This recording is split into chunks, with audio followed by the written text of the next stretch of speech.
야, 한갑 축하해. 야, 그러구나. 야, 나이가 진짜 이렇게 많이 먹은지 몰랐네. 진짜로.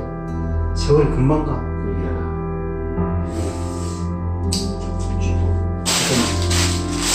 축하해서 고마워, 줘요. 야, 맛있는 집. 못해도 내가 가만히 보니까 4년은 더 살아야 돼. 여기 여기서 살고 나면 넌 죽어야 될 이유는 뭐라고? 넌 죽고 싶어? 생각을 해봐. 그러니까 내 이 꼬라지가 뭐냐고. 난 내 자신이 너무 초라해. 내가 조용보다 내가 하면 나 시간을 더 많이 돌아다닐 거야. 그래 보면 진짜 불쌍한 그런 사람들 많아. 진짜. 죽으면 안 되죠. 살아야지. 목숨을 그냥 끊으면은 기억에서는 지옥에 간다고 그러잖아.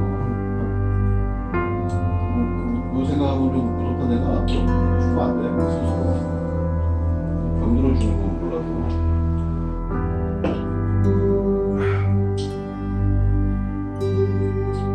죽지 마시오.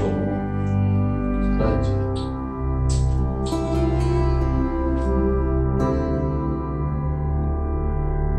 외로움은 세대를 가리지 않고 찾아옵니다. 특히 삶이 힘들 때는 주변에 내 편은 없어 보입니다. 휴대폰에 저장된 번호는 많지만 속마음을 털어놓을 친구는 거의 없다고 사람들은 말합니다.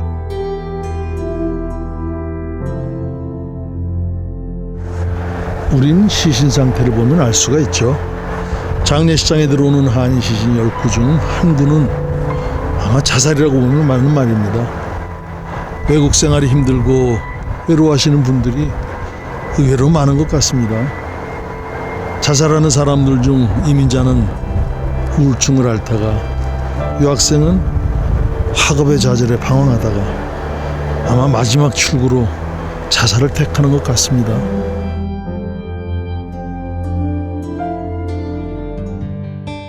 제작팀은 지난 1년간 광역 토론토 지역 한인 1201명을 대상으로 외로움 실태 파악을 위한 설문조사를 실시했습니다.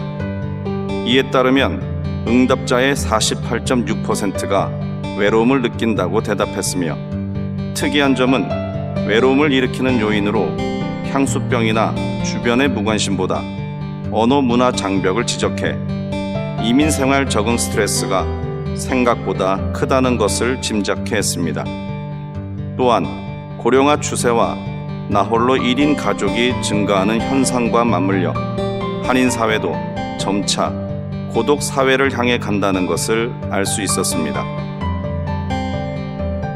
기러기 아빠에 대한 소식을 사실은 그 자살이 기러기 아빠들 중엔 참 많은 걸로 제가 알고 있거든요. 하지만 자괴감이라든가 자격지심이라든가 이런 걸로 인해서 스스로 더 외로움을 느끼거나 느끼는 그 상황으로 빠져들어가시는 분들이 많거든요. 직장 생활 못하고, 그 다음에 자기 스스로 내가 정말 이렇게 살아야 되겠는가 하고 이렇게 느끼면서 자기가 힘들어 하면서 그게 이제 또 자살로 이어질 수도 있겠죠.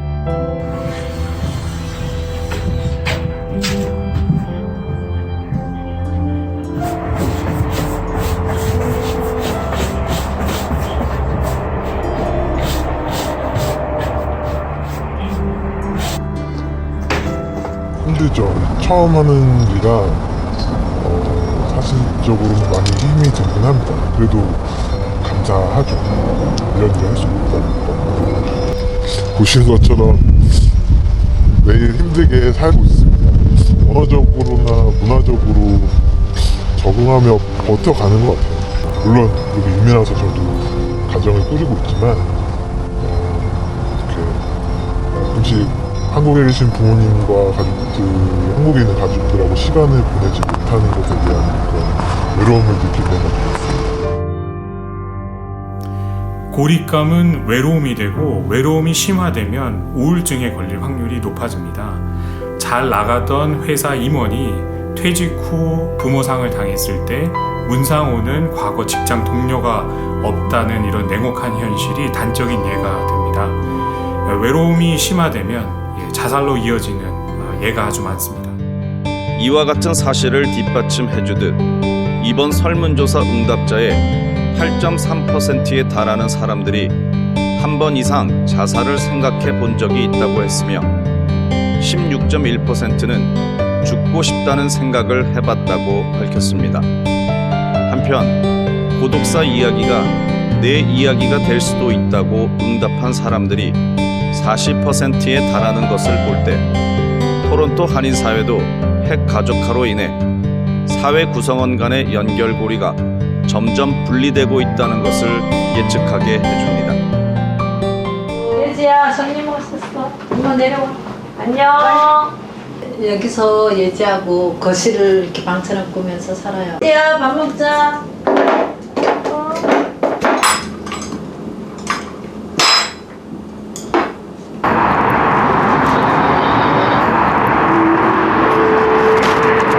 애가 난 지 2달 만에 간지 은행가 벌써 10년이 됐네요. 애도 참 아빠 때문에 마음이 많이 아파해요. 다른 애들은 아빠도 있고 엄마도 있는데 어려서부터 아빠도 보지도 못하고 저렇게 또 하나님이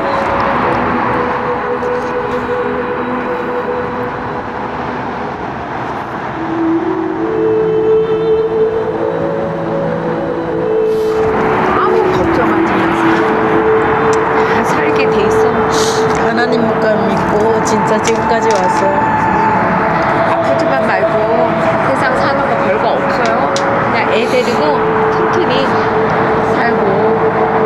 저거 다이아나 엄마야? 지수야, 내가 다이아나를 두고 갈 적에 그 심정 내가 안다. 지수야, 갈게. 또 시간이 되면 올게. 잘 있어.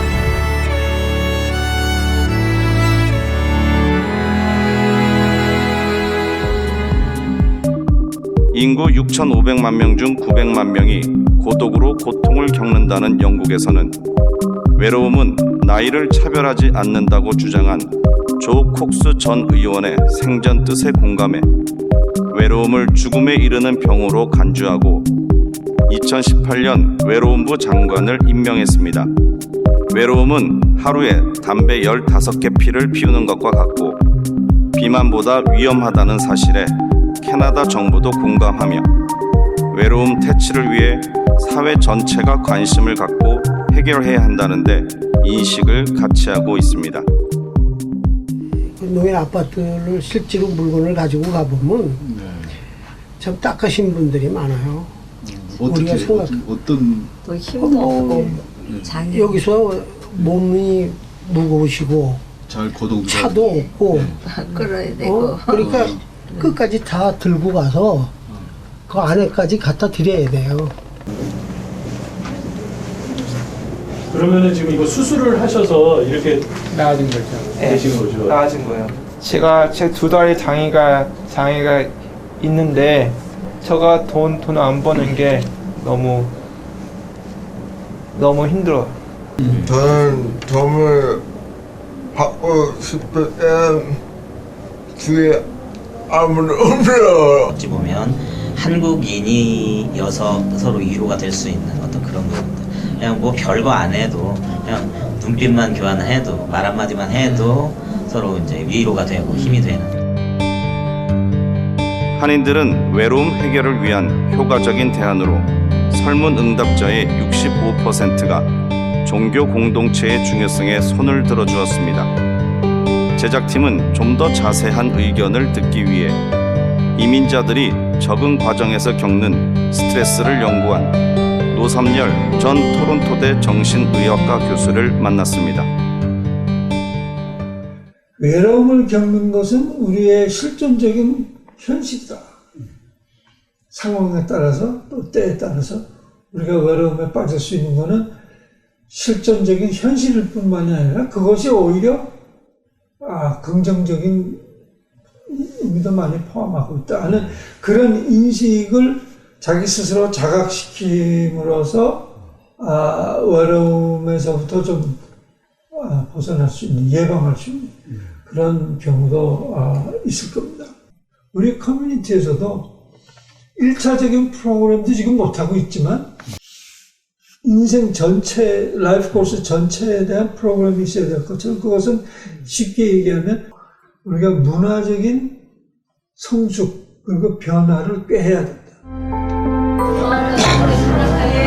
아이고, 건강하시고 오래오래 사세요. 주식이 너무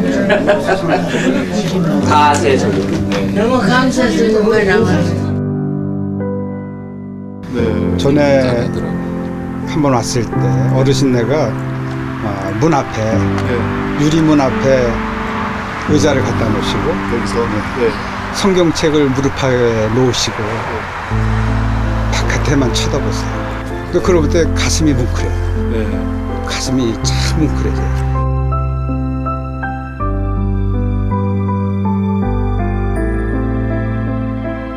저희 병원만 같아도 한국말, 저를 포함해서 한국말 하는 간호사가 3명 정도 있어요. 그러니까 조금 덜 하실 수는 있지만 다른 곳은 아예 없을 수도 있고 그럴 때 환자분들이 좀 외로우실 수도 있고요.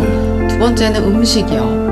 음식이 이제 거의 이제 캐네디언식으로 나오기 때문에 그게 좀 많이 아쉽고요. 아마 어르신들은 그 부분이 가장 어려우실 것 같아요. 세 번째는 한국말로 이제 시원하게 TV도 볼 수 있고 이런 것들을 제공할 수 있잖아요. 그런데 한인 양로원이 아니라면 그렇게 아주 내로우 다운된 그런 액티비티까지 제공해드리기는 사실 어려운 점이 많이 있어요. 왜냐하면 확률이 너무 적거든요.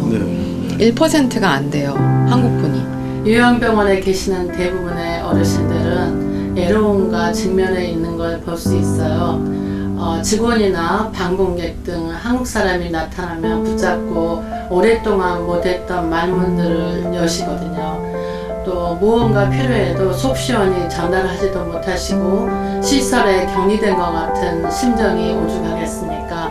그렇기 때문에 한인 노인은 한인이 돌봐줄 수 있는 그런 시설이 많아졌으면 좋겠습니다.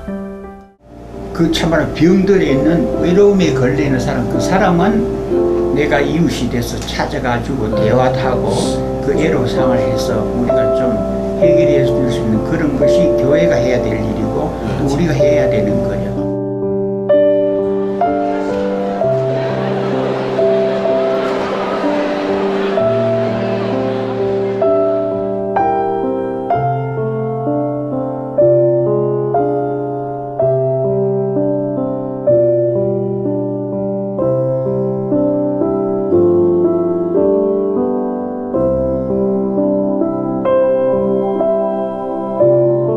인간의 삶은 늘 외로움과 마주하게 됩니다. 사랑하는 사람들은 하나둘 없어지고 결국엔 혼자서 세상을 떠납니다.